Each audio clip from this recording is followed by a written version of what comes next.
السلام عليكم ورحمة الله وبركاته. الحمد لله وبه نستعين. أشهد أن لا إله إلا الله وحده لا شريك له، وأشهد أن سيدنا محمدا عبده ورسوله. ونصلي ونسلم على هذا النبي الكريم سيد المرسلين وعلى آله وصحبه أجمعين. أما بعد، أيها المؤمنون اتقوا الله، أوصيكم وإياي بتقوى الله، فقد فاز المتقون. Muslimin dan muslimat, mudah-mudahan dirahmati Allah Subhanahu wa taala. Allah Subhanahu wa taala berfirman dalam ayat 5 surah Al-Bayyinah. A'udzu billahi minasyaitonir rajim. Wa ma umiru illa liya'budullaha mukhlishina lahud-din hunafa'a wa yuqimus salata wa yu'tuz zakata wa dzalika dinul qayyimah. Shadaqallahul azim. Maksud dia, Allah Subhanahu wa taala berfirman, dan tidaklah mereka itu diperintahkan melainkan supaya mereka sembah Allah Subhanahu wa taala dengan tulus ikhlas semata-mata kerana agama. Dan mereka diperintahkan supaya mendirikan sembahyang, mengeluarkan zakat, dan yang demikian itu adalah agama yang benar. Muslimin dan muslimat yang dirahmati Allah sekalian, kita nak mula balik kuliah kita yang cuti 2 bulan ini dengan mengingatkan. Saya ingatkan diri saya dan kepada tuan-tuan semua, supaya apa juga yang kita buat dalam dunia ni mukhlishina lahud-din, kerana Allah. Saya berharap kepada Allah Subhanahu wa taala, mudah-mudahan saya mai mengajak pada malam ni kerana Allah, dan mudah-mudahan tuan-tuan mai belajar pada malam ini kerana Allah Subhanahu wa taala. Allah Subhanahu wa ta'ala nak kita buat apa pun dalam agama ni kerana dia, tidak kerana lain. Dalam ayat 37 suratul Hajj, Allah berfirman, a'udzu billahi minasyaitonir rajim. Lan yanalallaha luhumuha wala dima'uha walakin yanaluhut taqwa minkum. Shadaqallahul azim. Maksud dia, firman Allah, sama sekali tidak akan sampai kepada Allah Subhanahu wa taala daging-daging korban dan darah-darah binatang korban. Walakin yanaluhut taqwa minkum, akan tetapi yang akan sampai kepada Allah ialah takwa orang-orang yang berkorban itu. Ayat 37 surah Al-Hajj ini turun kerana nak membetulkan sahabat-sahabat Nabi, yang sahabat-sahabat Nabi pada satu ketika dulu mereka nak tiru orang-orang jahiliah. Orang-orang jahiliah dulu bila dia buat korban, dia sembelih binatang korban ini di tepi Kaabah. Kemudian darah binatang-binatang korban ini dia ambil, dia lumuk ke dinding Kaabah. Mereka buat macam tu kerana mereka nak Tuhan tahu kata mereka buat korban. Ini cerita orang jahiliah dulu. Dia buat ibadat korban, tapi bila dia sembelih binatang korban ni, darah binatang ni dia ambil, dia lumuk di dinding Kaabah. Dia buat macam tu supaya dia nak pastikan Tuhan tahu kata dia buat korban. Sahabat-sahabat Nabi yang Islam ni kemudiannya nak tiru orang-orang jahiliah ni.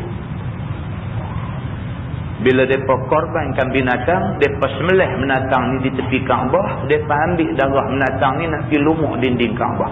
Allah Subhanahu wa taala turun ayat ni. Allah kata lan yanalallaha luhumuha wala dima'uha. Bukan daging dan bukan darah yang nak sampai ke Tuhan. Walakin yanaluhu taqwa minkum. Tapi hak sampai ialah takwa kamu sampai dekat Tuhan. Demikianlah halnya tuan-tuan. Kita mai masjid, kita mai surau, kita nak mengaji. Bukan kehadiran kita tu yang Tuhan nak tengok. Tetapi keikhlasan kita sewaktu kita langkah kaki mai nak mengaji ni. Keikhlasan itu Tuhan tengok.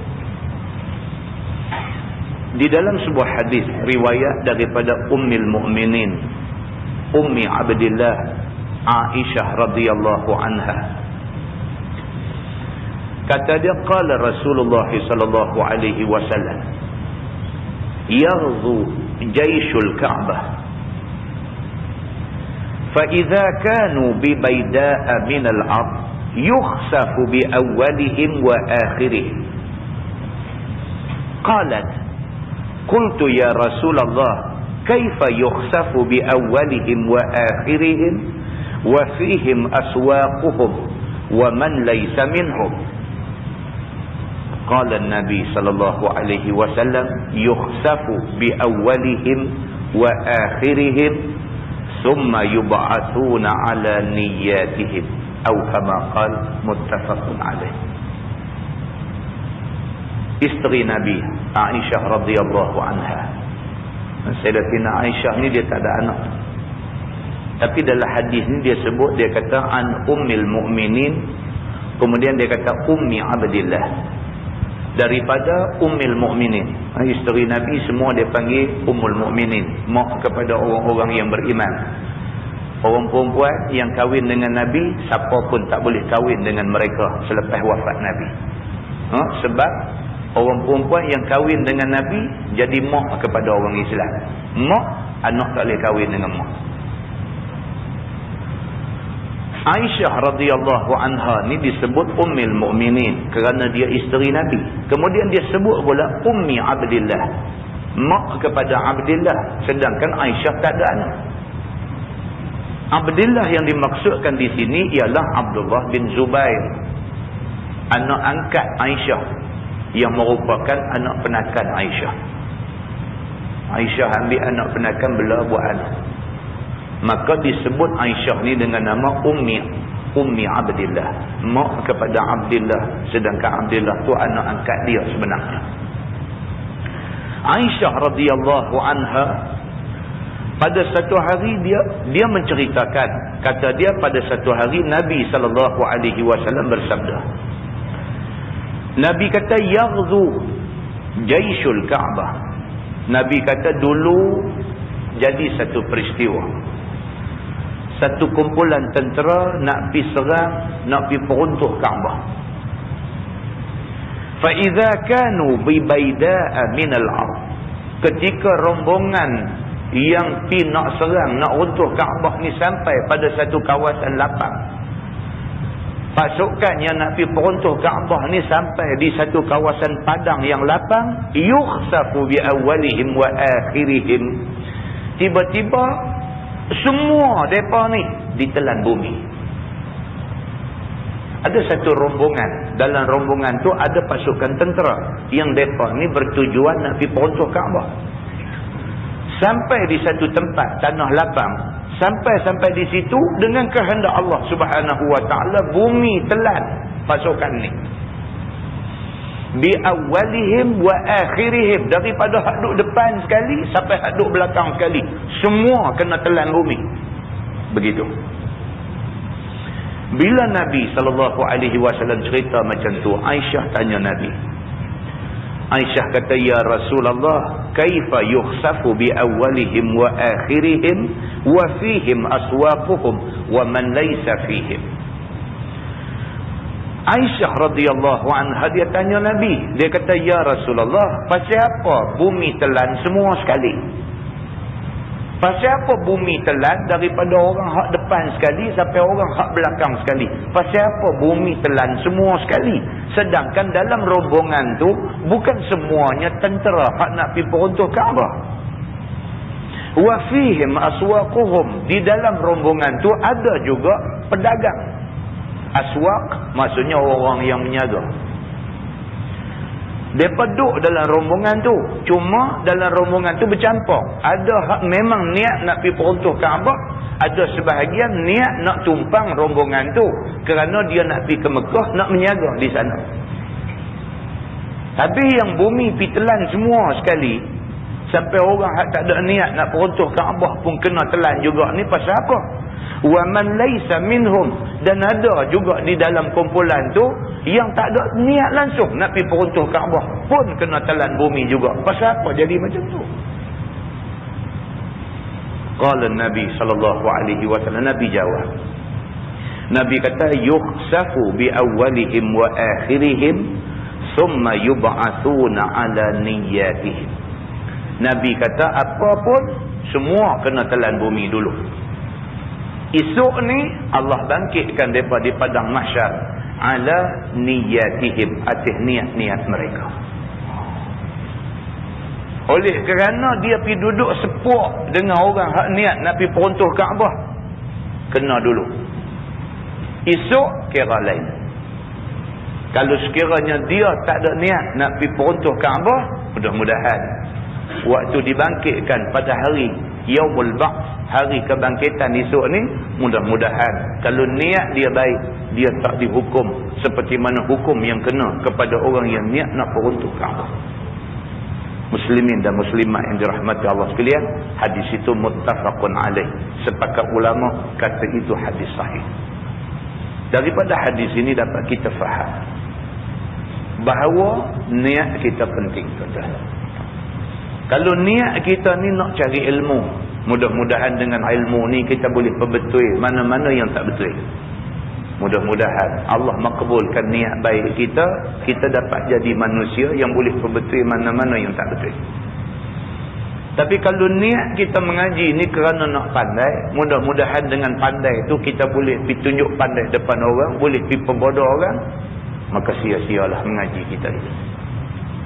Muslimin dan muslimat yang dirahmati Allah sekalian. Di dalam sebuah hadis riwayat daripada Abi Abdillah Jabir bin Abdillah Al-Ansari radhiyallahu anhu. Kata dia, kunna ma'an Nabi sallallahu alaihi wasallam fi ghazah. Faqala an-Nabi sallallahu alaihi wasallam, inna bil madinati la rijalan ma sirtum masiran wala qata'tum wadiyan illa kanu ma'akum habasahumul marad, atau kama qala, hadis riwayat Imam Muslim. Di dalam riwayat Al-Bukhari kata dia, an Anas radhiyallahu anhu qala raja'na min ghazwati Tabuk ma'an Nabi sallallahu alaihi wasallam. فقال النبي صلى الله عليه وسلم إن أقواما خلفنا بالمدينة ما سلكنا شعبا ولا واديا إلا وهم معنا حبسهم الحزن. Hadis riwayat Al-Bukhari. Dua-dua hadis sahih. Hadis yang pertama riwayat daripada Jabir bin Abdillah. Kata dia, Nabi SAW ketika berada di dalam perang Tabuk, Nabi SAW bangkit berdiri dan Nabi bersabda di depan sahabat-sahabat yang ikut di perang Tabuk. Nabi kata, inna bil madinah la rijalan ma sirtum masiran wala qata'tum wadiyan illa kanu ma'akum. Nabi kata, kita kena ingat di Madinah sana, Nabi kata, kita ada tinggal beberapa orang kawan kita, beberapa orang laki-laki yang depa ni selama ni tak pernah pun tinggal kita. Kalau sekiranya kita lalu satu jalan, mereka lalu sama dengan kita. Kalau kita masuk satu kawasan lembah, mereka masuk sama dengan kita. Mereka tidak pernah tinggal kita. Bahkan mereka sentiasa sama dengan kita sebelum ni. Tapi pada hari ini, habasahumul marad. Tetapi pada hari ini, sakit menyebabkan mereka terhalang daripada sama dengan kita. Hadis itu hadis sahih riwayat Imam Muslim. Maksudnya ialah Imam An-Nawawi rahimahullahu ta'ala menjelaskan maksud hadis ni. Kata Imam Nawawi, maksud hadis tu ialah Nabi nak bagi tahu dekat sahabat-sahabat, orang yang selama ni duk buat kerja Islam, selama ni kita pergi perang mana pun mereka pergi sama dengan kita. Selama ni kita susah, dia susah sama dengan kita. Selama ni apa juga yang kita buat, mereka sama dengan kita. Tapi hari ni dia tak dapat sama dengan kita. Jangan ada siapa-siapa buruk sangka dekat mereka ni. Kerana mereka ni hari ni tak boleh sama dengan kita. Kerana mereka dihalang oleh sakit yang menimpa mereka. Maksud hadis ni ialah niat mereka tu nak bersama dengan kita. Tapi halangan menyebabkan dia tak boleh bersama dengan kita.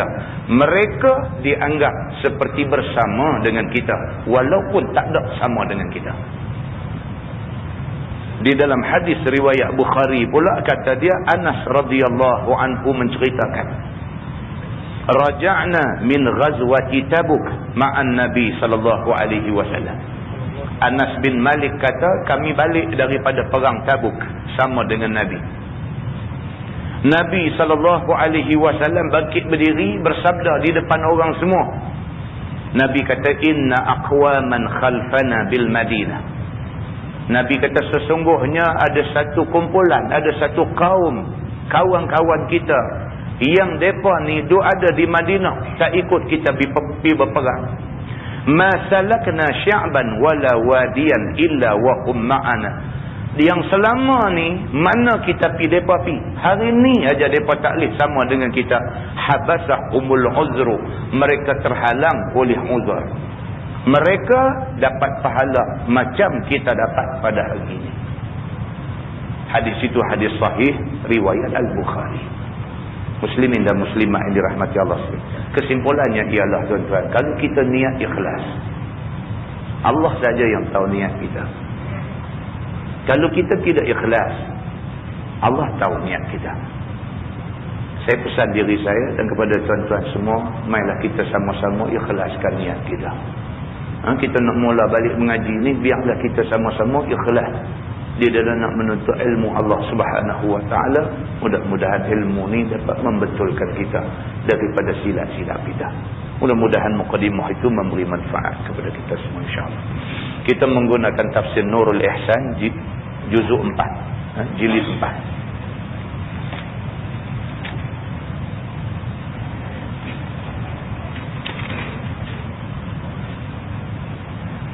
Muka surat 33.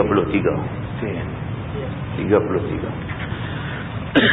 Kita masih lagi berada pada tafsir surah Asy-Syura Makkiyah. Muka surat 33. Malam ni kita masuk ayat 10. A'udzubillahi minasyaitonir rajim. Wa makhtalaftum fihi min syai'in fa hukmuhu ila Allah. Dan akan barang suatu yang kamu bersalahan padanya serta orang-orang kafir, daripada suatu kerjaan agama ataupun lainnya itu, maka hukumnya kembali kepada Allah pada hari kiamat, menyelesai Allah antara kamu. Dalam ayat 10 surah Asy-Syura yang kita baca pada malam ini, Allah Subhanahu wa taala nak bagi tahu kat kita orang Islam, kalau masa kita hidup atas dunia ni ada banyak benda yang kita duk jadi keliru dengan orang kafir ni, yang kita cuba nak terang, nampak macam tak terterang. Kita cuba nak terang, kata Islam ni betul, tapi tak boleh nak terang. Sebab pihak yang nak dengar ni tak mau terima penerangan kita. Maka kita pulang balik kepada Allah Subhanahu wa ta'ala. Esok di hari akhirat, Tuhan nanti bagi tahu hak mana betul, hak mana tak betul. Tuan-tuan, kita atas dunia ni, kadang-kadang kita nak habaq ke orang. Kita nak habaq ke orang kata Islam ni lah satu-satunya agama yang betul. Ada orang tak boleh terima.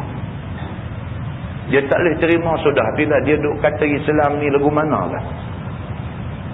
Dia kata dulu budak-budak pakai seluar pendek, pakai skirt, pisokan, orang tak kata apa. Law ni dia kata macam-macam.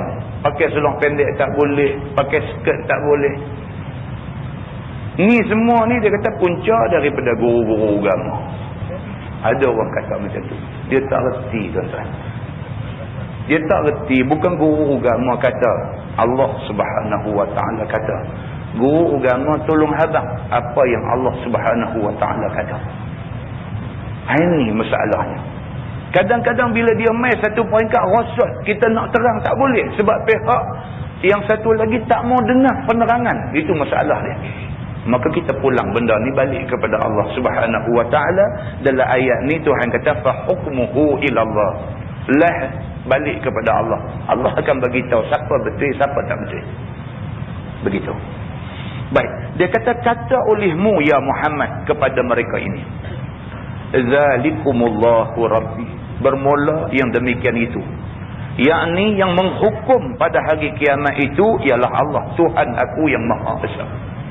Habaq kat mereka, aku pun tak mau bertengkar dengan hang. Aku letih kering rengkuh bertengkar dengan hang. Hang tak cari kebenaran, tapi hang nak menang. Beritahu kat dia macam tu. Aku tak kuasa dah, aku tak daya dah nak bertengkar dengan hang. Sebab kamu bukan orang yang nak cari kebenaran, tapi kamu orang yang nak menang. Kalau menang yang kamu cari, kamu tak akan terima kekalahan. Kamu nak menang sampai bila-bila, walaupun kamu salah. Tapi kalau kebenaran yang kamu cari, kebenaran ni hanya ada dalam Quran, dalam hadis. Yang aku bagi tahu dekat kamu ni Quran dan hadis Nabi. Kalau kamu terima benda ni, kamu terima kebenaran. Kamu terima kebenaran, bukan aku menang, bukan kamu menang, tetapi agama Allah Subhanahu Wa Taala yang menang.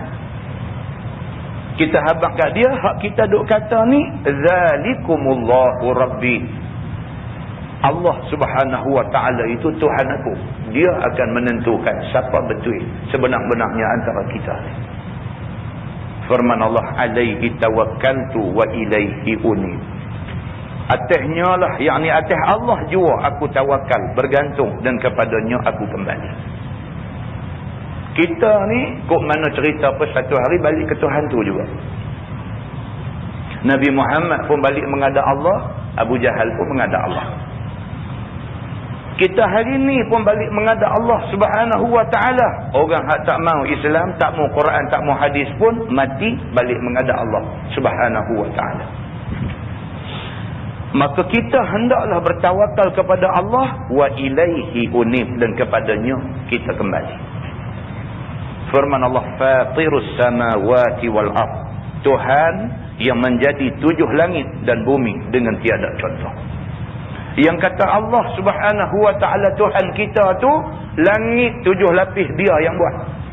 Bumi hak kita duk pijak sampai hari ni, kita duk berjalan, duk menjelajah bumi tak habis-habis ni, bumi hak luas ni Allah buat.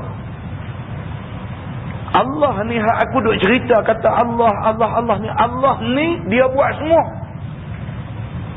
Semua benda yang ada di langit, hak ada di bumi, hak ada antara langit dengan bumi, semua ni Allah Subhanahu Wa Taala buat. Ja'ala lakum min anfusikum azwaja. Allah itulah Tuhan yang menjadikan daripada diri kamu akan isteri. Kita hari ni yang boleh jadi ramai ni kerana Allah bagi jadi laki-laki, Allah bagi jadi perempuan. Daripada laki-laki dan perempuan inilah berkembang biak segala umat manusia. Allah Subhanahu Wa Taala ni ja'ala lakum min anfusikum azwaja. Dia menjadikan daripada diri kita ni isteri. Sekira-kira dijadikan Hawa daripada tulang rusuk Nabi Adam yang bengkok sebelah kiri, iaitu ketika Adam sedang lena. Dicerita. Asal-asal kejadian perempuan Allah bagi jadi daripada tulang rusuk Nabi Adam sebelah kiri, hak atas sekali, hak paling bengkok. Nabi Adam alaihi salam tengah lena, Allah cabut buat keluar daripada tulang rusuk tu, dijadikan teman hidup dia, iaitu Hawa. Maka tak kala jaga Adam, maka Adam lihat Hawa. Jaga-jaga tengok siapa pula ni duk ada ni. Macam tu. Maka cenderung Adam kepadanya. Tengok-tengok terus. Dia kata yang ni lah nampak abuan aku. Macam tu. Kan? Fitrah manusia. Tuan-tuan. Fitrah manusia. Dia tengok benda hak berlawan ni, dia usik langsung. Dia mengusik. Maka Allah Subhanahu wa ta'ala jadikan teman kepada Adam alaihi salam. Nabi Adam duduk dalam syurga. Allah duduk tunjuk mai burung. Ada pasangan dia. Tengok apa pun benda yang ada dalam syurga, semua ada pasangan dia. Dia duduk heran pasal apa dia seorang. Duduk fikir pasal apa seorang tu terlena. Dalam lena tu Allah jadikan Hawa. Jaga-jaga tengok. Biji mata 2 biji. Hidung apa? Gamak ni dah dia kata. Tuan-tuan. Maka Hawa ni dijadikan sebagai teman kepada Adam. Cenderung Adam kepadanya. Dan hulung tangan kepadanya. Karan mai lah. Yang kata laki-laki perempuan ni karan, tuan-tuan. Kita tahu dah kata ada karan, mau duk jaga lebih sikit. Karan, dia karan. Nabi Adam alaihi salam jaga-jaga daripada tidang, tengok Hawa duk ada sebelah dia. Tengok-tengok, karan mai. Maka hulur tangan kepadanya, yakni kepada Hawa. Maka kata malaikat, hingga engkau bayar maharnya, iaitu selawat ke atas Nabi SAW 3 kali. Kata Ibnul Jauzi 20 kali. Maka kahwin Allah akan Hawa kepada Adam AS. Dia suar tangan, malaikat kata bayar mahar dulu. Dia kata bayar mahar dulu. Mas kahwin dia ialah selawat Nabi. Bila Nabi Adam alaihi salam selawat kepada Nabi sallallahu alaihi wasallam, maka Allah menikahkan Adam dan Hawa. Peraturan, tuan-tuan, peraturan. Muslimin dan muslimat yang dirahmati Allah sekalian. Inilah Allah Subhanahu wa ta'ala Tuhan kita, Tuhan yang maha pemurah, maha penyayang, maha faham akan kehendak manusia. Allah faham. Maka dengan kerana faham itulah Allah jadikan teman kepada Adam itu Hawa, isteri dia. Firman Allah, wa minal an'ami azwaja, dan daripada segala an'am, yakni binatang ternakan itu dijadikan sepasang-sepasang. Binatang yang ada pun Allah bagi jadi sepasang-sepasang, iaitu jantan betina. Yazra'ukum fih, maka menjadi Allah akan kamu padanya, makna membanyak kejadian kamu dengan cara beranak daripada jadi pasang-pasang, iaitu jantan betina itu dia. Dan manusia juga daripada Adam dan Hawa itu berkembang anak-anak dia. Jadilah Habil, Qabil, pasangan masing-masing dan sebagainya, dan akhirnya umat manusia jadi macam ada Allah ni, berbilion-bilion orang duk ada dalam dunia Allah ni. Demikianlah an'am dan lainnya Allah kembang biak sama macam Allah kembang biak manusia semua. Firman Allah, laisa kamitslihi syai', maka tiada umpamanya, yakni Allah Taala itu satu dan tiada Allah umpama suatu. Yang kata Allah Tuhan kita ni laisa kamitslihi syai'. Yang kata Allah Tuhan kita ni dia tak serupa dengan siapa-siapa, apa benda pun tak serupa dengan dia. Allah Subhanahu wa ta'ala ni asal pada segala-galanya.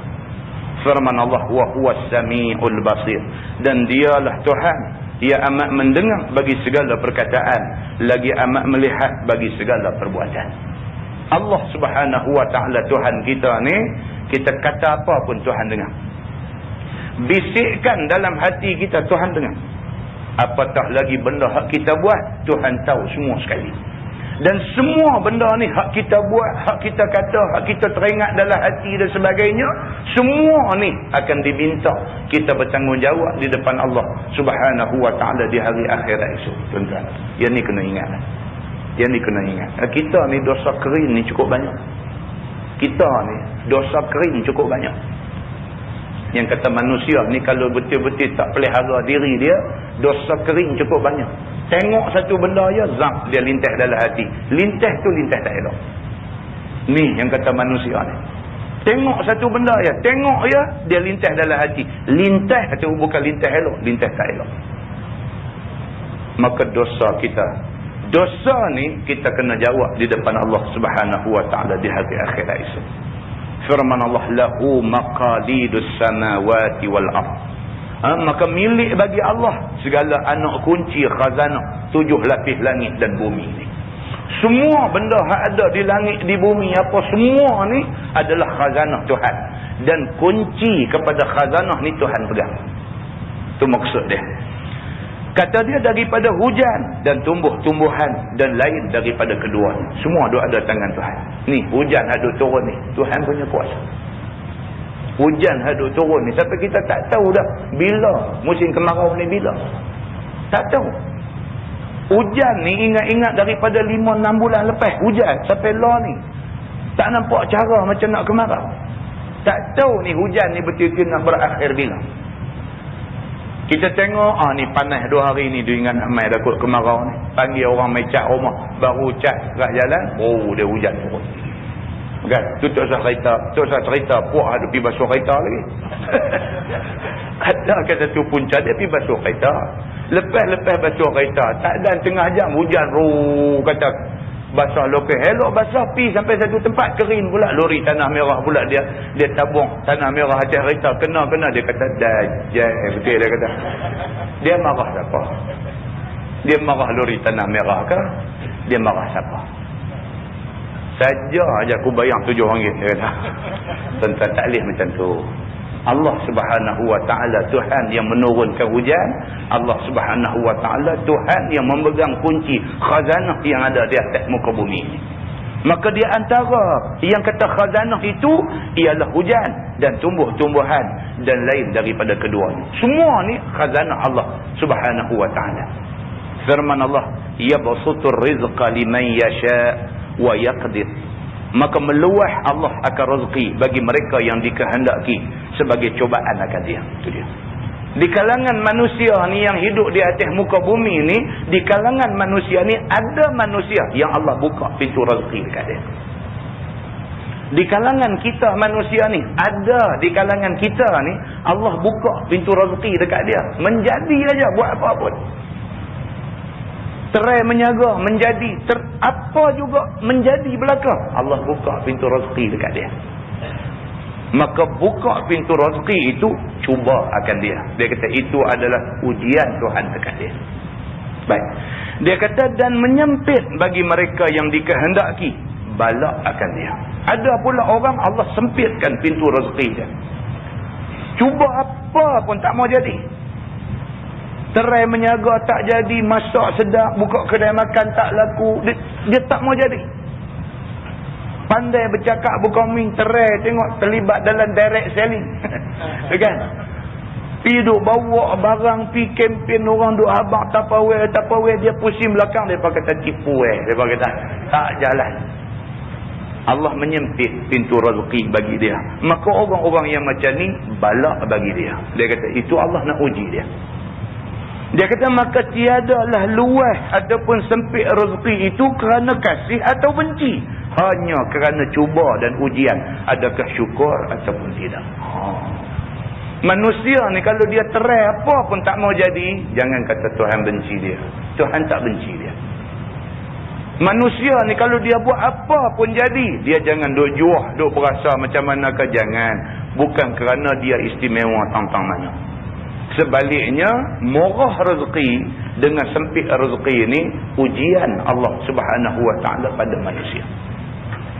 Siapa diuji dengan luas rezeki, syukur kepada Allah banyak-banyak. Takat mana boleh guna-guna, takat mana boleh tolong orang, tolong orang.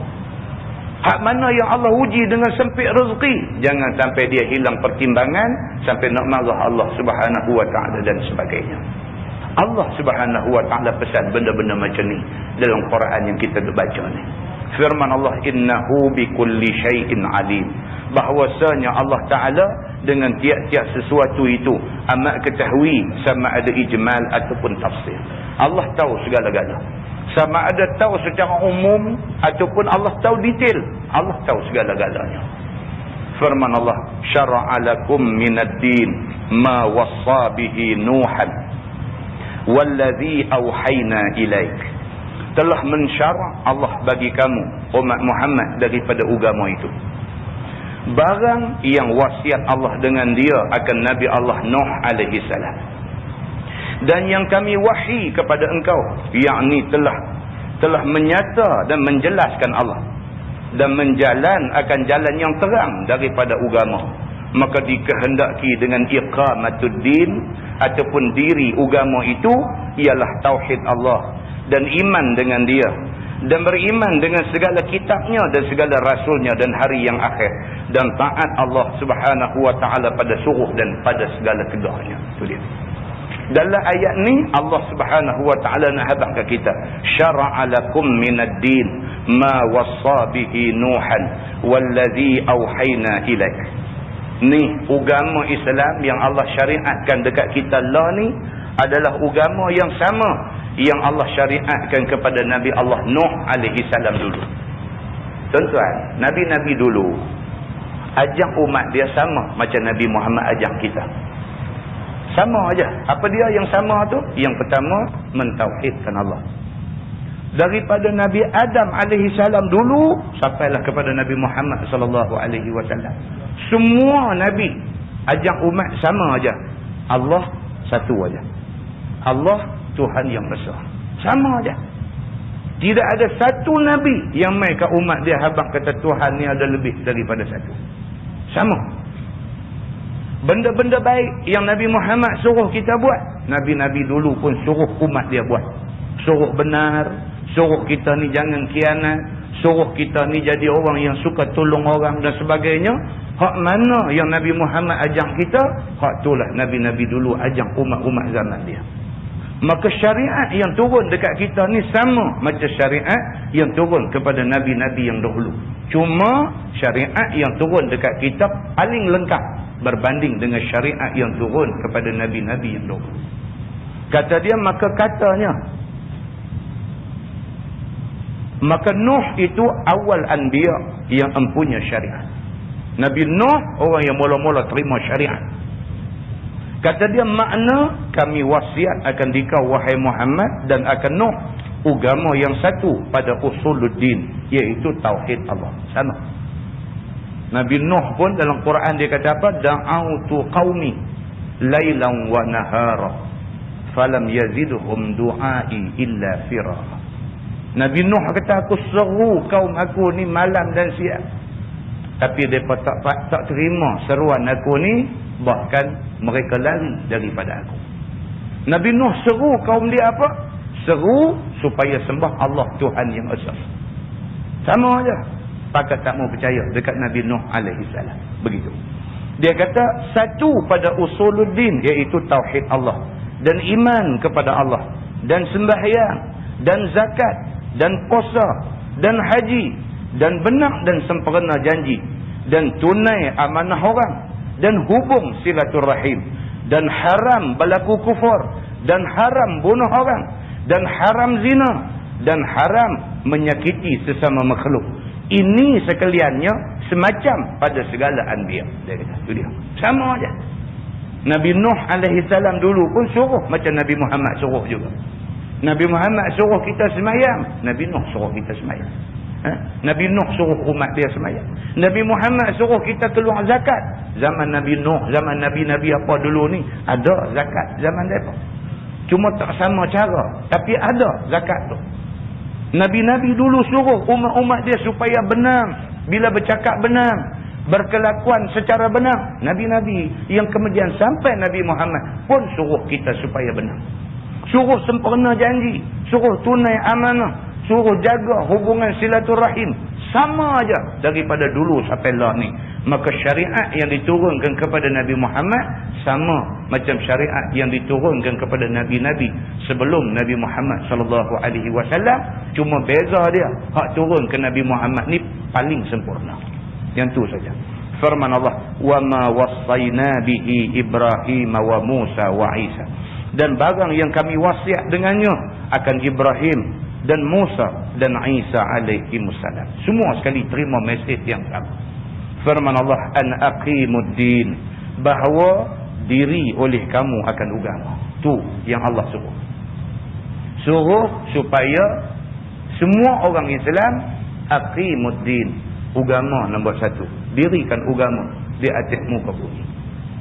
Tuan-tuan, hak kita duk bercakap hari-hari ni ialah urusan nak mendirikan agama. Yang duk buat sekolah agama rakyat ni kerana nak diri agama lah. Ni yang kata SAR sekolah agama rakyat ni nak diri agama, tuan-tuan. Tuan-tuan boleh bayang tak kalau tak ada sekolah agama?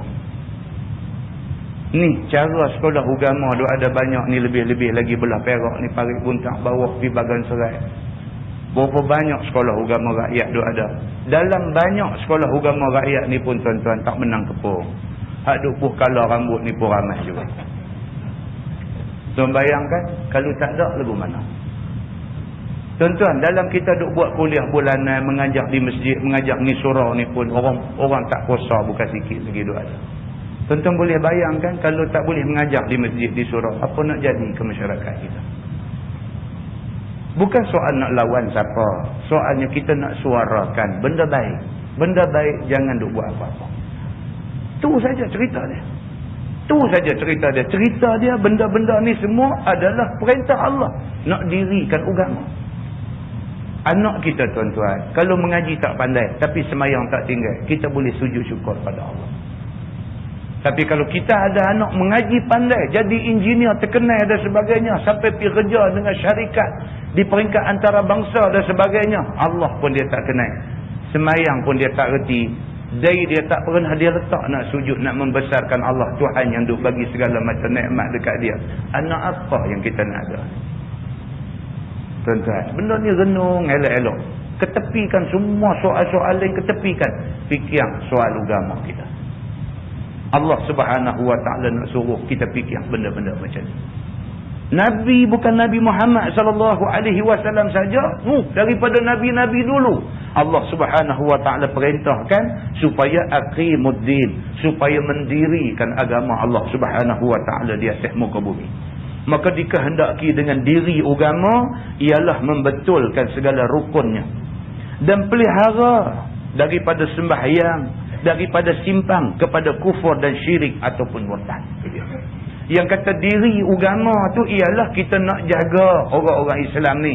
Jangan sampai ada orang Islam yang pergi jadi murtad, pergi jadi kufur dengan Allah Subhanahu Wa Taala. Ni yang dikatakan diri agama ni, dia kata.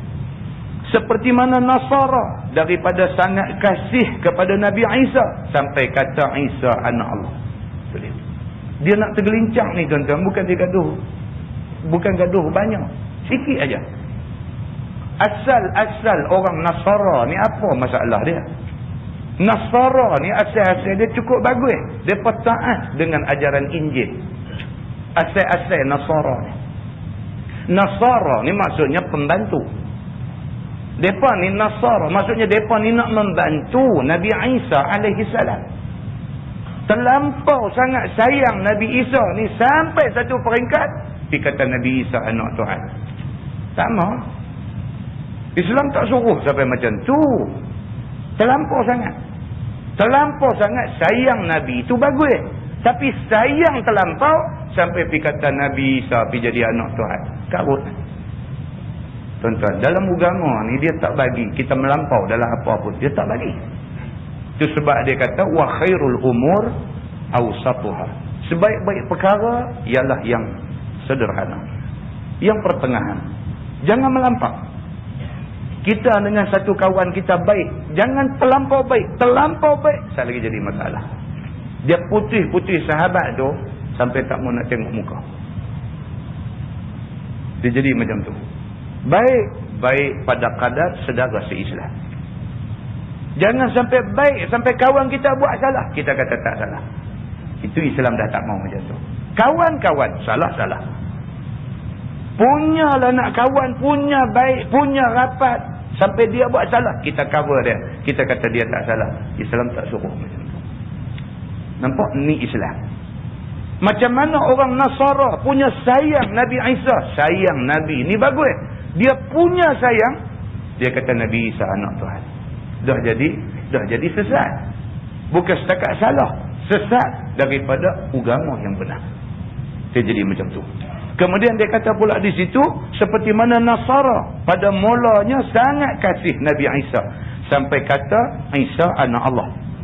Dan Yahudi pula sangat benci kepada Nabi Isa, maka dikatanya Isa anak zina.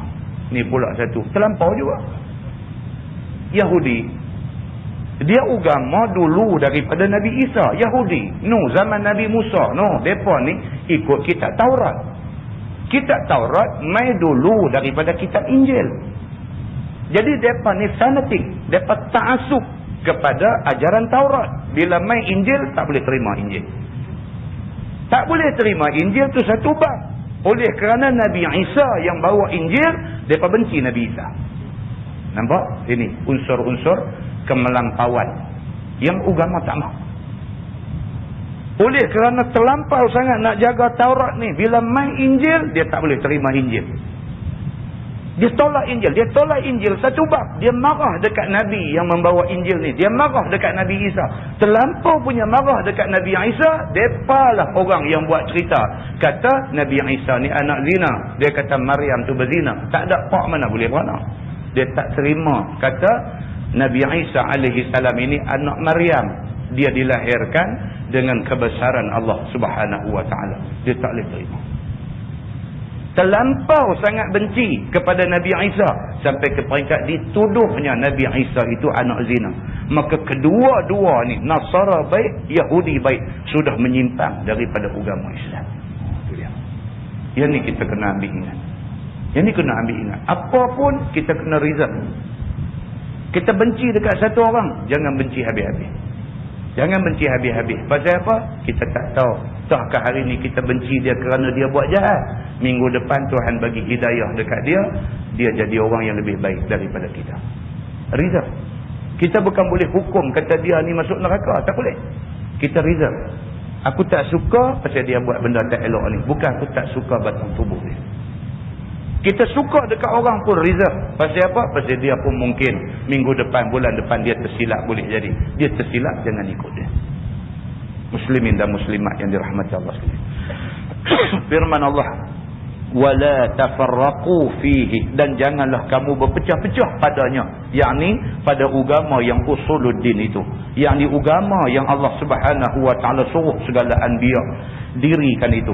Dan janganlah berpecah-pecah. Dan janganlah berpecah pada yang diwahyu kepada Nabi Muhammad sallallahu alaihi wasallam itu, iaitu tauhid Allah dan i'tiqad Allah Subhanahu wa taala itu Tuhan yang esa, la ilaha illallah, tiada Tuhan melainkan Allah.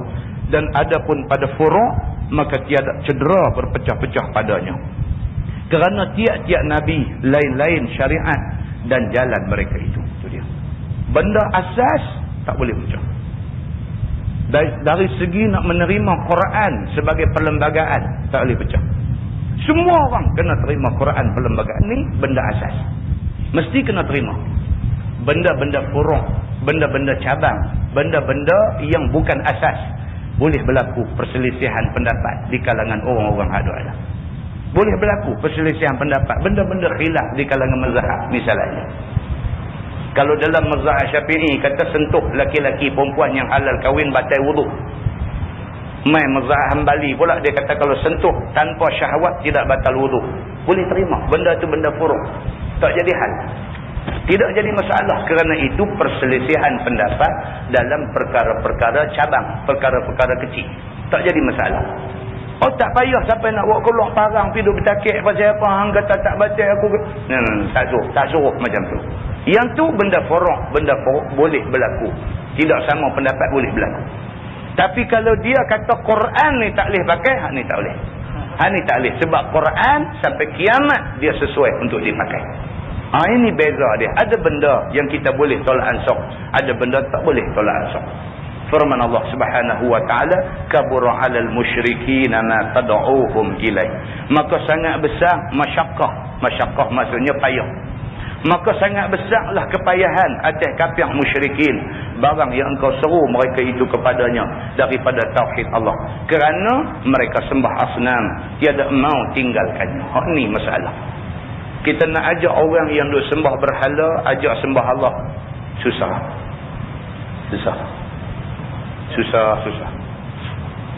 Saya ada satu kawan India, cukup baik, cukup bagus.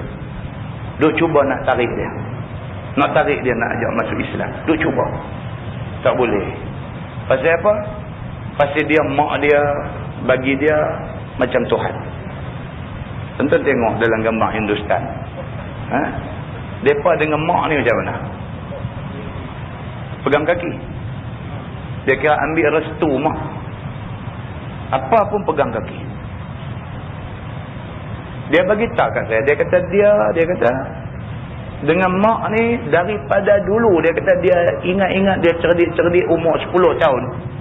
Sampailah umur 40 tahun. Dia nak keluar rumah dia mesti pegang kaki mak dia. Baru dia keluar.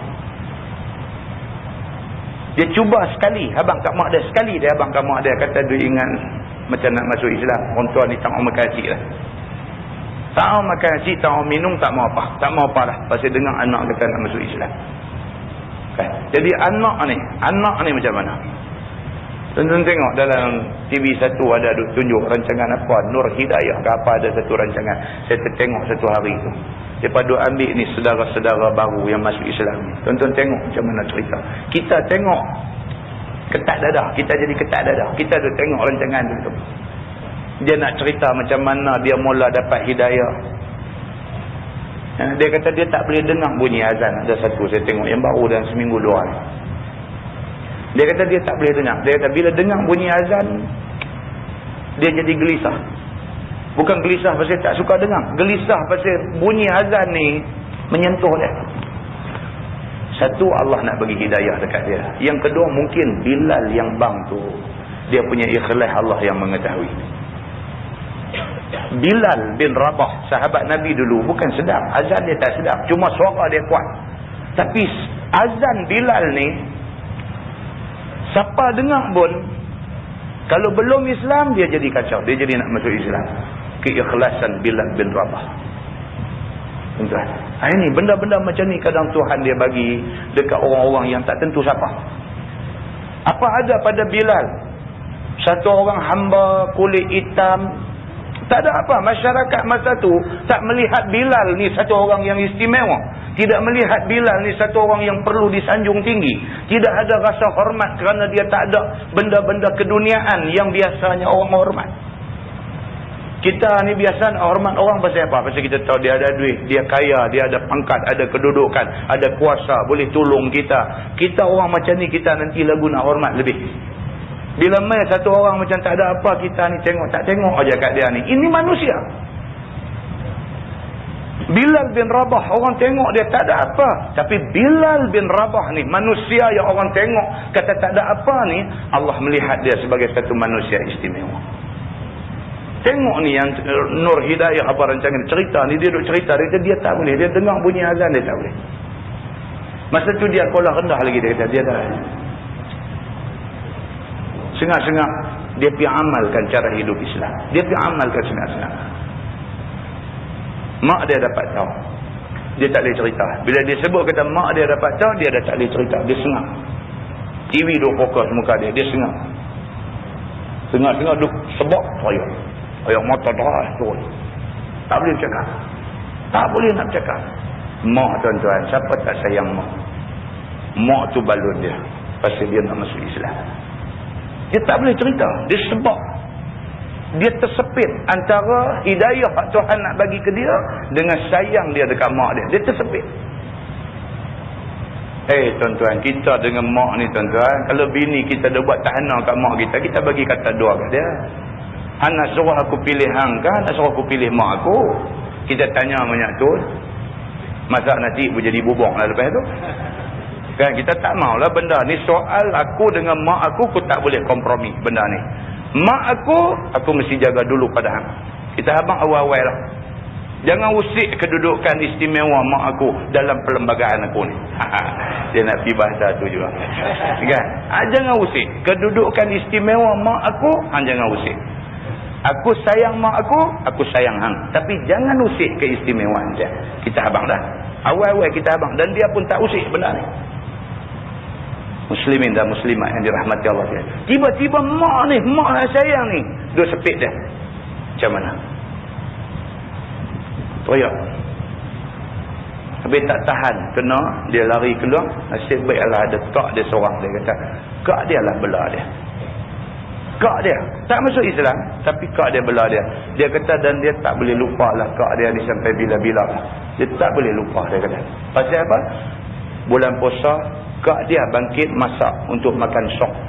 Kak dia gerak dia untuk bangkit makan sok. Kak dia tunggu dia nak makan. Dia tak boleh lupa kak dia. Dia kata. Sampai hari ni kak tak masuk Islam juga. Lepas tu rancangan ni pergi interview kak tu. Kak hak kata tu. Kak dia pun cakap elok. Dia kata saya tak ada apa, saya sayang adik saya hormat keputusan dia. Kak dia kata, saya sayang adik saya serupa macam saya punya anak juga. Dia kata, saya sayang dia. Dia buat keputusan apa, saya sokong, saya hormat keputusan dia. Dia cakap. Tuan-tuan tengok, bukan semua orang kafir jahat. Ada hak Tuhan bagi lembut hati macam ni, ada. Hidayah tak main lagi. Ada satu sahabat kita duduk di Penang, punya kuat berdakwah di Penang ni.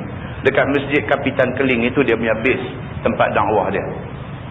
Dia telefon saya dalam bulan puasa baru ni.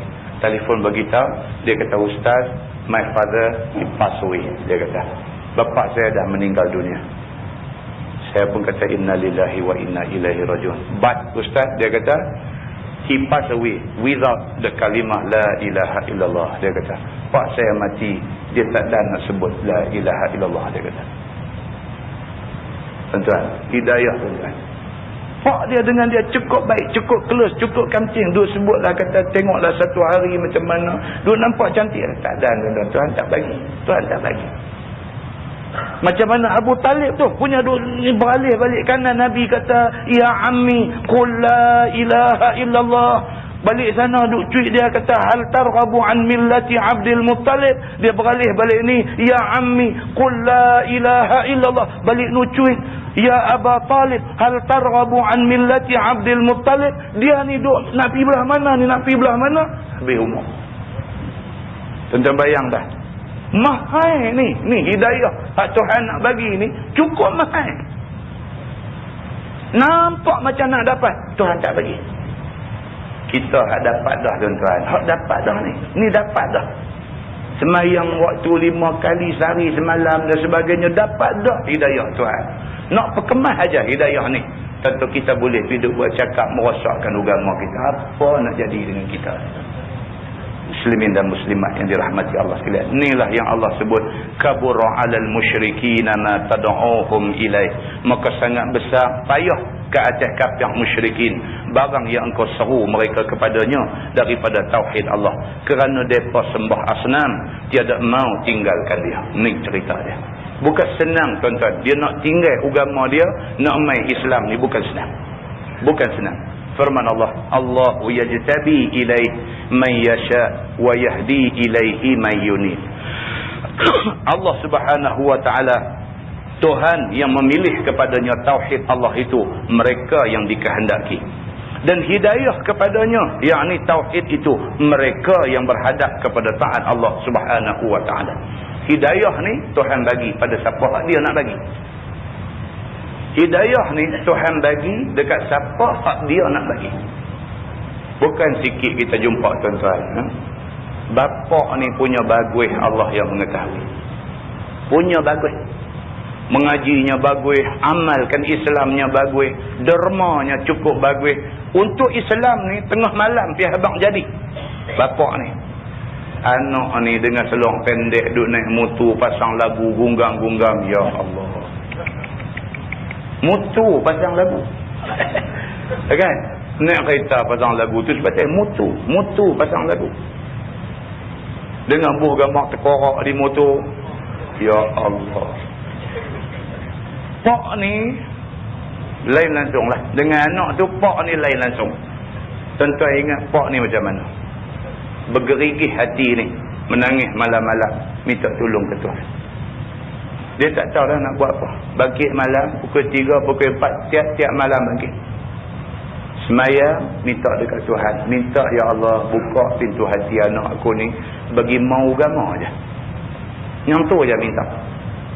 Sampai dia kata, kalau sekiranya Allah Subhanahu wa taala ubah anak dia bagi jadi satu orang yang beragama, apa hak ada kat dia nak ambil-ambil? RM2 dia ke apalah, apa juga ada kat dia nak ambil-ambil. Dia nak ni aja, dia nak hidayah Tuhan bagi ke anak dia. Yang tu aja. Dia kata kalau dia mati pun pejam mata rapat. Tu aja. Tuan-tuan tengok, Allah Subhanahu Wa Taala dia uji manusia ni 1001 macam ujian. Dia ni kena cara ni, dia ni kena cara ni, macam-macam cara manusia kena ujian Allah Subhanahu Wa Taala.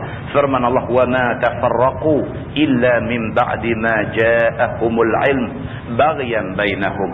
Dan tiadalah berpecah-pecah mereka itu, yakni ahli agama, ahli kitab, dengan iman setengah dan kufur setengah, melainkan daripada kemudian barang yang datang akan mereka itu oleh ilmu.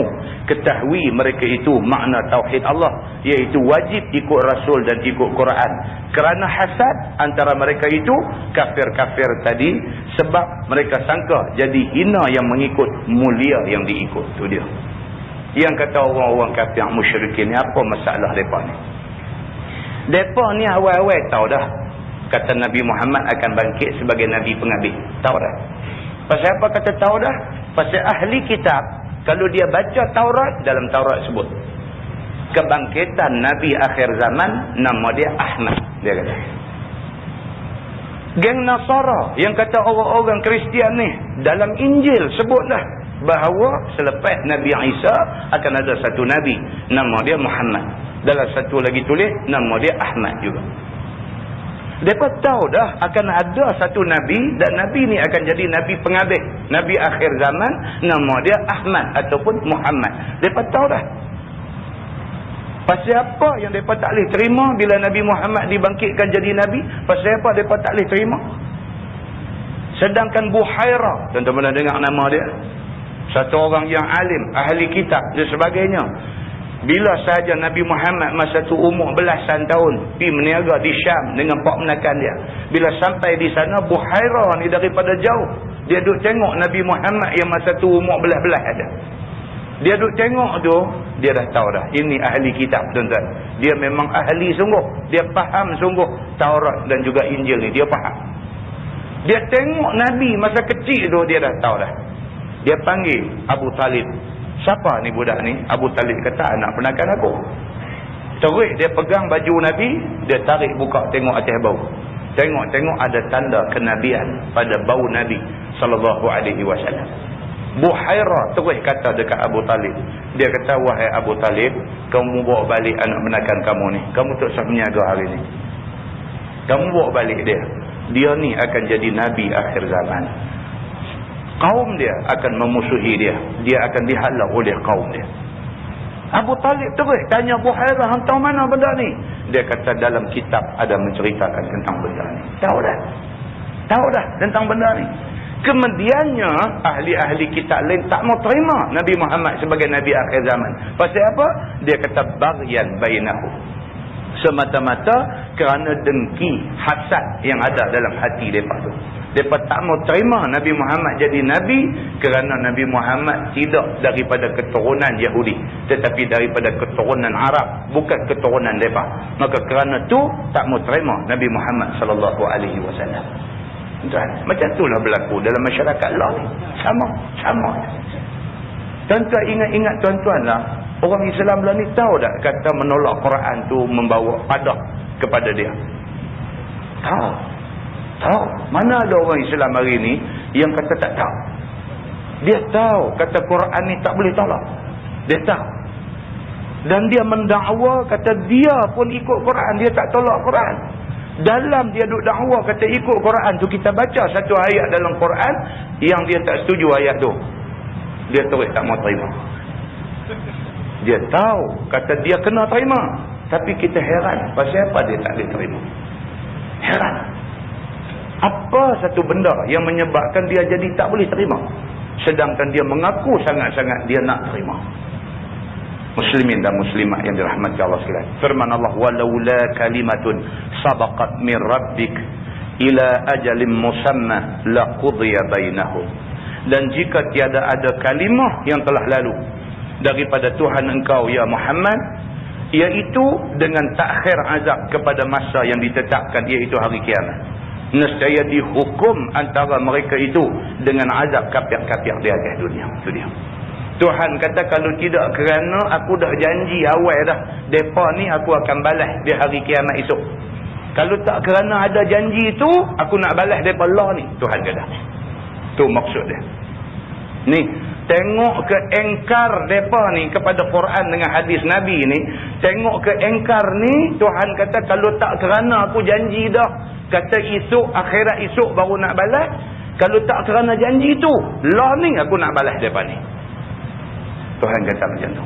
Maksud ayat ni apa tuan-tuan? Maksudnya Tuhan marah sangat. Orang hak duk hidup kuno main ayat-ayat Quran ni, Tuhan marah sangat. Tuhan kata kalau ikut-ikut, mereka ni patut kena lah juga azab. Tapi apa nak buat? Aku dah janji dah. Mereka ni akan dibalas di hari akhirat esok. Aku terpaksa tunggu untuk balas di sana nanti. Itu maksudnya. Firman Allah, wa innal ladzina urisul kitaba min ba'dihim la fi syakkim minhu murib. Dan bahawa segala mereka yang dipesaka mereka itu akan kitab Taurat dan kitab Injil daripada kalangan Yahudi dan Nasara. Kemudian daripada mereka itu sungguh pada syak daripadanya tentang Muhammad dan Quran itu yang sangat-sangat syak. Yakni Yahudi dan Nasrani pada masa Nabi SAW telah terima pesaka Taurat dan Injil daripada tok nenek mereka. Maka sangat syak pada Nabi Muhammad jadi rasul dan pada Quran kalam Allah. Ni dia nak jelaskan tadi. Yahudi dan Nasara ni tahu dah dalam Taurat, dalam Injil dah sebut dah Nabi Muhammad akan jadi nabi. Depa tahu dah benda ni. Tapi depa masih lagi syak, masih lagi tak boleh terima Nabi Muhammad jadi nabi, masih lagi tak boleh terima Quran ini sebagai kitab akhir zaman. Tak boleh terima sampai ke sudah. Begitu. Firman Allah, falidzalika fad'u, maka bagi yang demikian itu, yakni tauhid Allah itu, maka tetaplah seru oleh kamu akan manusia kepadanya, wahai Muhammad. Walau apa pun, orang terima ke orang tak terima ke, itu orang punya pasal. Kita tetap buat kerja itu yang Islam suruh. Soal orang terima ke orang tak terima itu bukan soal kita. Nabi Nuh alaihi salam berdakwah dekat 1000 tahun. Berapa orang yang ikut dia? Nabi Nuh terus berdakwah. Sama macam kita lah ni. Kita mengajak manusia kepada Quran, kepada hadis Nabi. Kalau orang semua tak mau pun, kita terus ajak juga. Kita terus ajak juga. Sebab yang menilai kita bukan manusia, tetapi yang menilai kita Allah Subhanahu wa ta'ala. Firman Allah, wastaqim kama umir, dan tetaplah olehmu atas seruanmu itu, yakni seruan tauhid itu, seperti yang disuruh akan dikau, iaitu beri jadi satu agama. Kita tetap ajak orang kepada Islam. Orang nak, orang tak nak, orang suka, orang tak suka, orang benci, orang meluat, apakah itu orang punya pasal. Kita mengajak orang kepada Islam. Itu yang disuruh oleh agama. Wala tattabi' ahwa'ahum, dan jangan engkau ikut hawa nafsu mereka pada tinggal seruan tauhid. Jangan duk ikut depa. Depa ni memanglah kalau boleh nak suruh kita berhenti buat kerja Islam. Kalau boleh. Buat bagi susah, bagi tekanan, buat bagi kita payah dan sebagainya. Tujuan dia nak suruh kita berhenti. Kalau kita berhenti, menang. Itu tujuan dia. Tujuan dia nak suruh berhenti. Kalau kita berhenti, menanglah orang-orang yang tak mau agama. Maka Allah Subhanahu wa ta'ala kata, jangan ikut kehendak mereka, ikut kehendak Allah Subhanahu wa ta'ala. Firman Allah, wa qul amantu bima anzalallahu min kitab, dan kata olehmu wahai Muhammad, telah aku beriman dengan barang yang telah turun oleh Allah daripada kitab Quran dan lain-lainnya. Allah suruh Nabi Muhammad pergi kata depan Yahudi Nasrani, aku ni bukan sahaja beriman dengan Quran yang Allah buat turun ke aku, tapi aku juga beriman bahawa Injil yang hampa duk baca tu Allah yang buat turun. Aku juga beriman bahawa Taurat yang hampa duk baca tu Allah juga yang buat turun. Aku beriman bahawa Quran, Injil, Taurat, semua ni Allah yang buat turun. Dia habaq kat depa macam tu. Orang-orang Yahudi, dia tak boleh terima Injil, tak boleh terima Quran. Dia duk kira Taurat dia aja. Orang Nasara, dia duk kira Injil dia aja. Dia tak boleh terima Taurat dengan Quran. Tapi kita orang Islam, kita kata semua tu hak Tuhan punya. Tuhan buat turun. Cuma Quran ni adalah kitab yang lengkap. Bila turun Quran, semua kena ikut Quran. Tapi tang Injil, tang Taurat itu Tuhan yang buat turun, kita terima. Memang Tuhan buat turun. Nampak tuan-tuan? Orang Islam ada keterbukaan dia. Kita ada keterbukaan orang Islam ni. Orang Islam ni hak betul-betul ya. Hak tak betul tak betul. Walaupun hak tak betul itu kawan baik kita buat, kita kata tak betul sebab benda tu tak betul. Walaupun hak betul itu musuh kita buat, kita tak suka kat dia, tapi dia buat benda betul, kita kata betul. Maka itu Islam. Islam dia melihat benar dan batil. Dia tidak melihat benda-benda ni atas sentimen yang tertentu. Tapi Islam menilai semua benda berdasarkan neraca Al-Quran dan hadis Nabi SAW. Firman Allah, wa umirtu li'a'dila bainakum, dan disuruh aku, yakni Nabi Muhammad, bahawa aku mengadili antara kamu pada hukum. Nabi Muhammad disuruh mengadili semua benda yang berlaku di depan dia. Allahu Rabbuna wa Rabbukum lana a'maluna wa lakum a'malukum. Bermula Allah itu Tuhan kami dan Tuhan kamu, wahai segala ahli kitab. Bagi kami amalan kami dan bagi kamu amalan kamu. Maka tiap-tiap kita dibalas akan amalannya. Last sekali tak boleh nak cakap dengan mereka ni, dia kata lagu tu. Allah tu bukan Tuhan aku aja, Tuhan kamu juga. Lah ni, hang pun kata hang percaya Allah, aku pun percaya, aku pun kata aku percaya Allah. Lah ni macam ni, aku buat apa yang aku percaya, hang buat apa yang hang percaya. Esok Tuhan akan beritahu, hak aku buatkah betul, hak hampa buatkah betul. Tuhan beritahu. Habis, potong macam tu aja. Kalau bertengkar pun tak ada kesudahan, kerana dia bukan nak cari kebenaran, tapi dia nak cari kemenangan. Begitu. Firman Allah, la hujjata bainana wa bainakum. Tiada berbabil, yakni tiada berhujah antara kami dan antara kamu. Kerana keadaan agama yang sebenar sudah nyata. Nabi Muhammad disuruh oleh Allah pergi kata kat mereka ni, lah ni kita bertengkar tak ada guna. Tak ada guna nak berhujah. Kami kata macam kami punya yakin, hampa duk kata macam hampa punya percaya. Lah ni kami nak abang kebenaran, hampa tak mau terima kebenaran, hampa nak menang. Lah ni la hujjata bainana wa bainakum. Lah ni tak usah berhujah lah. Antara kita ni tak usah berhujah. Pasal apa? Pasal apa pun Islam hak kami bawa ni betul. Memang dah terang-terang dah betul. Buat apa lah duduk buang masa berhujah dengan apa? Kata begitu. Tuan-tuan, kadang-kadang kita tak cukup peluru nak pergi berhujah. Bukan setakat kita tak menang, kita pening. Kita tak cukup peluru pergi nak berhujah dengan dia. Kita tak cukup kita pergi nak lawan dengan dia. Dia tak betul, tapi dia pandai. Lalah sekali kita tak menang, kita keliru pula. Kita dengar. Betul ke lagu dia kata? Kita pergi kata lagu tu. Jahanam kita. Kita lah kita pergi kata macam betul ke lagu dia kata? Dia kata tu tak betul. Kita kata betul, tapi sebab kita tak cukup peluru, kita pergi nak jengkai orang, jadi kita jadi confused pula. Atau sah. Dia kalau hujah sampai nak pergi jadi lagu tu, tak sapi. Tak sapi tidak bermakna kalah. Sebaliknya takpi itu menunjukkan kita lebih lagi mempertahankan keyakinan kita. Tak semua orang tuan-tuan boleh pergi duduk lawan bercakap. Tak semua orang. Kan? Tengok Al-Kuliah bulan puasa itu. Itu di antara contohnya lah. Kan? Kita pun kena tengok ya, awak dia jawab lagu ni, awak tak jawab. Hang pandai tengok habis masuk, orang kata kat kita. Kita pun tak boleh jawab. Kita ni memanglah kan, kita buat komplain ni bagi kat kita lah. Oh no, awak dia cakap tu, awak dia tak cakap lagu ni.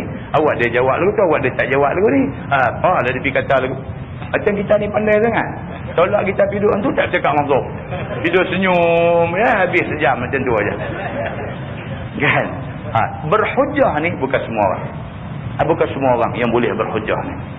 Bukan semua orang.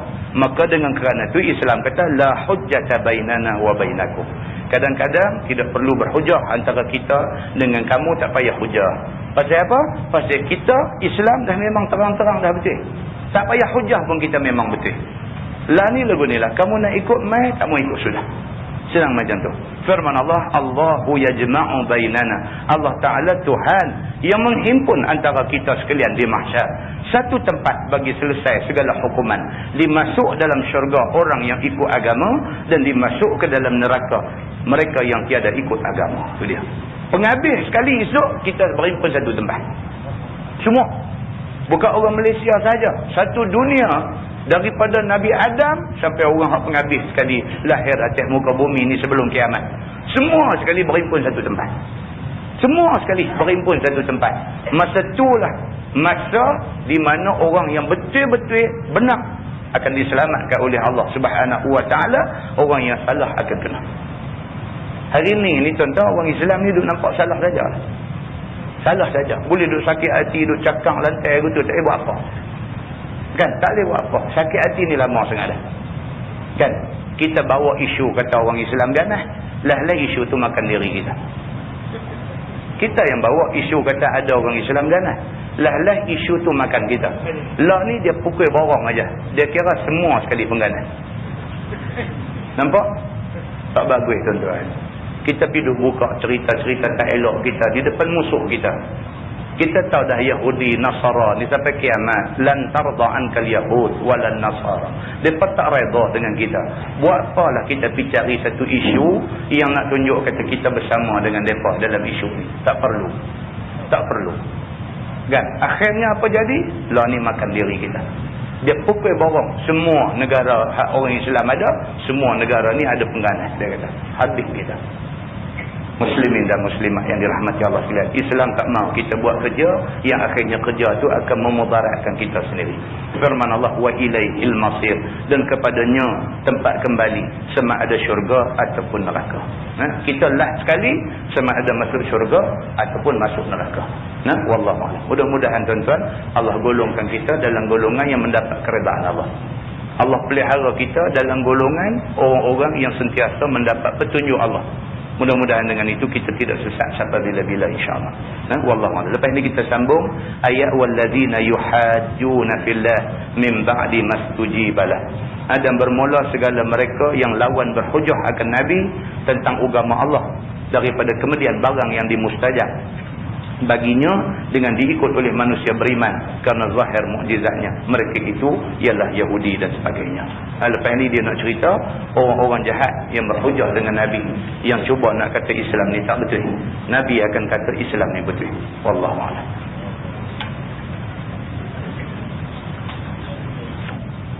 Benarkah Islam melarang jual beli dalam masjid ataupun dalam surau? Ini kerana saya dapati ada juga ustaz yang menjual kitab setelah tamat kuliah. Tuan-tuan, soal larangan jual beli dalam masjid ni sabit daripada nas yang sahih. Itu nombor satu. Soal larangan jual beli di atas masjid ini adalah sabit daripada nas hadis yang sahih. Maksud dia apa? Maksud dia tak boleh. Jual beli tak boleh dilakukan atas masjid. Tak boleh. Bahkan dalam hadis tu kalau kita baca tuan-tuan, Nabi kata lebih kasar lagi. Nabi kata kalau sekiranya kamu jumpa orang duk buat urusan jual beli atas masjid, kamu kata dekat dia, la arbahallahu tijaratak. Kata dekat dia, mudah-mudahan Allah tidak bagi untung kepada meniaga kamu. Disuruh kita kata begitu dekat orang yang menjaga atas masjid. Baik, itu satu. Yang kedua, soal masjid dengan surau. Ini pula satu bab lain pula. Zaman Nabi SAW tak ada surau. Tak ada surau. Zaman Nabi semua tempat himpun orang semayang adalah masjid. Zaman Nabi tidak ada istilah surau. Yang ada musalla. Musalla ni bukan surau. Musalla ni tempat semayang di rumah. Di rumah kita ada satu penyuruh dalam bilik kita ke apakah, kita selalu kalau semayang di rumah kita semayang tanpa. Macam hadis tuan-tuan baca cerita hadis tentang Malik bin Dukhshum, seorang sahabat Nabi. Malik bin Dukhshum, dia Itban bin Malik, nama dia Itban bin Malik. Itban bin Malik ni dia satu orang yang berjemaah di masjid. Satu hari dia uzur. Bila dia uzur, dia tak boleh nak pergi masjid semayang. Maka dengan kerana tu dia terpaksa semayang di rumah. Dia nak semayang di rumah ni, dia berhajat sangat. Kalau boleh Nabi mai rumah dia, dia nak buat makan sikit, dia nak minta Nabi makan sikit di rumah dia, dia nak minta Nabi semayang sunat di satu tempat di rumah dia. Maka dia minta Nabi mai. Nabi pun tunai. hajat dia. Nabi mai rumah dia dan dia kata kat Nabi, semayanglah di satu tempat tu. Dia kata, la attakhizuhu musalla. Dia kata, aku nak jadikan tempat kamu semayang tu musalla, tempat aku semayang lepas ni. Tuan-tuan ni nak ambil berkat Nabi gitu.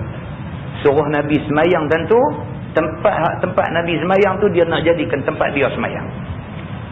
La attakhizuhu musalla. Aku nak jadikan tempat Nabi semayang tu musalla aku. Itu musalla. Dalam masyarakat kita lah ni, kita ada beza pula. Masjid ada surau, ada apa semua. Timbul masalah lah. Timbul masalah, jadi timbul masalah tentang sunat tahiyat masjid. Timbul macam-macam masalah. So bagi golongan yang kata tidak ada surau, semua tempat sembahyang adalah masjid, dia main surau pun dia buat sunat tahiyat masjid. Itu adalah pendapat. Soal orang kata tak boleh apa semua, itu terpulanglah. Dia kata bagi dia tempat sembahyang adalah masjid. Masjid maksudnya tempat sujud. Maka dia buat. Dia kata mudah-mudahan hak aku buat ni Allah terima. Kita tak boleh duduk bangkang dia, duduk lawan dia, tak boleh. Tidak ada nas pun untuk kita nak lawan dia.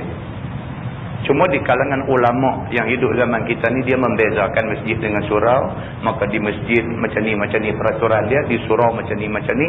Itu adalah perbahasan ulama, bukan nas. Itu dua benda yang saya nak bagi tahu. Jadi balik kepada cerita ni. Jadi kalau dia kata betul ke Islam larang jual beli dalam masjid ataupun surau, untuk selamat masjid dan surau, tak usah ada jual beli. Untuk selamat. Pasal apa? Takut kot saat ni surau pun adalah masjid. Kita pergi buat benda tu salah juga. Itu tujuan. Saya terang dua benda tadi. Saya terang satu pasal hukum jual beli, satu lagi pasal masjid dan surau. Kan? Bagi kita yang dah lama mengaji, kita duk baca Matla'ul Badrain dan sebagainya, kita rajin duk baca kitab-kitab ni, memang ada bezalah masjid dengan surau. Sampai dia main merawit-rawit macam-macam. Sampai surau ni macam kita semayang macam ni. Pintu tu depan pada pintu ada satu saf. Kalau tuan-tuan rojok dalam Matla'ul Badrain, dia kata orang yang duduk depan pintu tu tak dapat pahala berjemaah. Tak dapat. Dia kata pasal apa? Pasal dia tidak duduk di belakang rabitah. Dia kata orang hak duduk betul dengan pintu tu, pintu orang duduk, orang tu dipanggil rabitah. Tidak boleh duduk depan daripada rabitah. Ini Matla'ul Badrain punya kupasan. Dia kata macam tu. Ni bagi surau dua tingkat ni. Ni semua jadi masalah ni. Dia kena ada satu tangga. Bagi surau kena ada satu tangga. Yang tangga tu pula orang duduk di atas boleh nampak imam. Syarat tangga tu. Macam ni punya tangga tak lulus juga. Pasal imam duduk sini. Makmum tak nampak juga imam. Dalam Matla'ul Badrain dia kira tak lulus. Orang atas tak dapat pahala berjemaah. Kena pergi ubah pula tangga tu bagi turun mengikut ni. Bagi turun mengikut ni, kemudian orang hak duduk depan tangga turun tu, orang hak duduk depan tu dia panggil rabitah. Rabitah ni maksudnya pengikat. Dia yang mengikatkan jemaah bawah dengan jemaah atas. Syarat pula jemaah atas ni tidak boleh rokok dulu daripada rabitah pula. Dia jumpa masalah. Tuan-tuan buka Matla'ul Badrain, baca. Itulah kupasan dia. Itu sebab jadi ada bagi satu golongan pula dia kata pasal apa kita pergi cari bagi jadi ada beza lugu-lugu ni. Dia kata sedangkan tidak ada nas pun yang sebut tentang beza masjid dengan surau. Dia kata tempat orang ramai pakat main semayang adalah masjid. Dia kata jadi semayang tang mana pun janji kita tahu pergerakan imam, maka sah semayang berjemaah. Jadi orang duduk di atas dengar pergerakan imam melalui mikrofon. Imam kata Allahu Akbar, dia tahu imam rokok, maka dia rokok, maka mereka sah mendapat pahala berjemaah. Tuan-tuan nampak? Ini yang dikatakan fiqh dalam agama. Dia kupasan dia, kalau dia buat kupas bagi ketat, susah habis semua. Kalau kupasan dia tak ketat, dia nampak Islam tu memberi kelonggaran kepada orang. Ini saya buka benda ni kepada tuan-tuan supaya tuan-tuan nampak inilah perbahasan ilmu. Perbahasan ilmu. Bagi orang yang dia dah lama dah duk baca Matla'ul Badrain dan sebagainya, dia dah berpegang dengan keputusan-keputusan yang ada dalam Matla'ul Badrain, dia kena ubah tangga begitu kot ni. Itu cara dia. Dan dia tak boleh semayang depan daripada pintu. Itu cara dia. Ni kalau jemaah perempuan ada semayang balik ni, kita tutup pintu, putus pahala jemaah. Dia tak dapat pahala berjemaah. Itu ikut keputusan dalam makalah Al-Badrai. Ini yang dikatakan agama, tuan-tuan. Dia ada kupasan fiqh dia. Dan fiqh ni dia mengupas berdasarkan kaedah-kaedah yang berbagai-bagai. Dia guna kaedah qiyas, dia guna kaedah macam-macam dan sebagainya. Kan dia timbul masalah macam-macam. Samalah macam kita kata apa, sentuh laki-laki perempuan kan. Kita dalam mazhab Syafi'i sentuh batal. Syahwat tak syahwat tu soal lain. Sentuh laki-laki perempuan yang halal kahwin batal. Kita buat keputusan macam tu. Bila kita pergi Mekah, tawaf macam mana? Tawaf. Kata main botoh. Oleh tengok perempuan. Kan hak perempuan mai daripada India, daripada mana tu kan. Tuan-tuan tengok depa tawaf. Tawaf tak apa dengan tawaf tangan duk merewang ni siapa suruh. Kita kan boleh marah depa. Larat hidup syarah di tengah halaman Kaabah tu. Dia tawaf lah, tangan dia lagu macam kuat kupu-kupu, lagu berenang, lagu mana dia tu. Kena pipi kita. Kita pun ni ayat semayang ni, kita je ralat lah. Kita nak, masa tu kita nak kata, tapi kalau ikut mazhab Hambali tak apa, kita rasa macam kita bohong diri sendiri. Kita akan kena masalah tu lah sekali. Keluar biar semayang. Canggah keluar orang ramai apa semua, ambil ayat semayang, tikam masuk balik main pula. Baru satu pusingan, pula sikit lagi. Dia kata, haru pokok ni kecut jari ni, dia ambil ayat semayang. Kan? Baik, dalam mazhab lain macam mana? Mazhab lain tak jadi ketat macam tu. Mazhab lain dia kira sentuh laki-laki perempuan biduni syahwat, tanpa syahwat. Nak syahwat apa? Kita pergi nak tawaf, bukan kita pergi nak mengorak orang. Tak ada syahwat apa. Kalau sentuh secara accidentally, so tak sengaja sentuh, tak ada apa-apa. Jalan terus. Lepas 7 pusingan habis. Bila duk jadi qasad macam ni, tabung haji ambil satu jalan. Tentu buka buku panduan yang tabung haji bagi tu, buka dia kata apa? Kita boleh pula pakai mazhab lain pula masa tu. Kita boleh talfiq mazhab pi kepada mazhab Hambali. Syarat dia wuduk kena ikut mazhab Hambali. Bila basuh kepala, basuh semua satu kepala. Kemudian syarat dia apa? Tak boleh makan daging unta.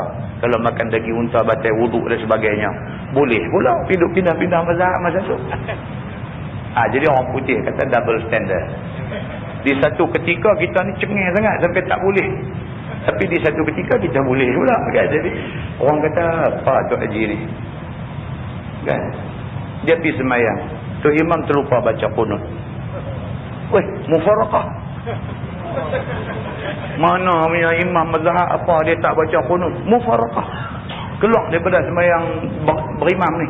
Semayang seorang dia pun. Kan? Dia pergi Mekah. Imam Masjidil Haram, Masjid Nabawi tak baca qunut pun. Bagus main semayang pula, ikut pula tak mufaraqah pula. Yang balik mai sini yang cengeng sangat. Yang sana boleh turut. Kan, tapi kalau dia faham ilmu, tak ada masalah. Ini adalah tadi kita baca. Ini adalah perbezaan furu', benda-benda cabang yang tidak sepatutnya menjadi isu dalam masyarakat. Tak ada apa-apa. Inilah keluasan agama. Kan khilaf fi ummati rahmatan bikum. Nabi kata khilaf yang berlaku di kalangan umat aku, masuk umat aku ni orang-orang yang macam ni lah, imam-imam mujtahid apa ni, kalau berlaku khilaf di kalangan mereka ni, rahmatan bikum, itu rahmat bagi kamu. Kita terima benda ni sebagai satu keluasan ilmu. Tak ada apa. Jadi balik pada soalan tadi, tak habis lagi soalan tadi. Jadi untuk selamat diri kita, elakkanlah daripada berlaku jual beli sama ada dalam masjid ataupun dalam surau. Kerana surau itu sendiri ada pendapat mengatakan masjid. Jadi kita raih pendapat itu, kita pelihara. Supaya jangan sekali lagi kita buat jadi berdosa salah. Kita pun tak mau benda-benda salah yang dilarang oleh agama. Kan? Jadi kalau dalam kes nak jual kitab ni tuan-tuan, dalam fiqh dia jelaskan, cara dia ada, kaedah dia ada. Kalau nak jual kitab, buat pengumuman. Kata kitab saya baca ni, kalau tuan-tuan nak, di luar sana ada jual. Di luar sana ada jual. Jadi kalau ustaz ni sendiri jual, dia suruh kawan dia tunggu di sana. Jadi tuan-tuan pergi beli di sana. Jangan dia pula jadi ada cashier apa lagi lagu duk buka bagi dia. Sebab hormatilah, hormatilah masjid dan surau. Kita tak mau perbuatan kita ni jadi melanggar nas yang sabit daripada hadis Nabi sallallahu alaihi wasallam. Wallahu a'lam. Yang baik itu daripada Allah, yang tak baik silap saya. Kita tangguh dengan tasbih kafarah dan suratul Asr. Subhanallah. Asyhadu an la Bismillahirrahmanirrahim. Innal insana illa alladhina amanu wa tawassaw bil haqq.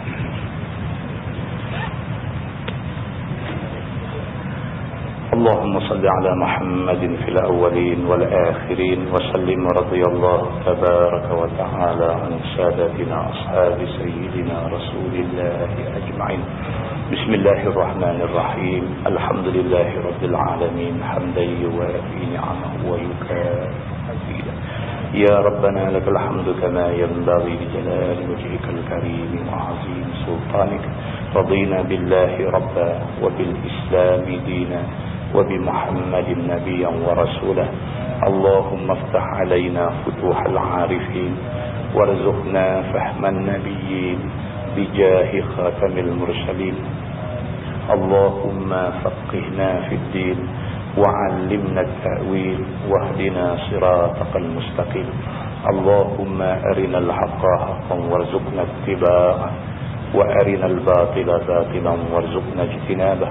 اللهم اجعل جمعنا جمعا مرحوما وتفرقنا من بعده تفرقا معصوما. وصلى الله على محمد وعلى آله وصحبه وسلم والحمد لله رب العالمين. السلام عليكم.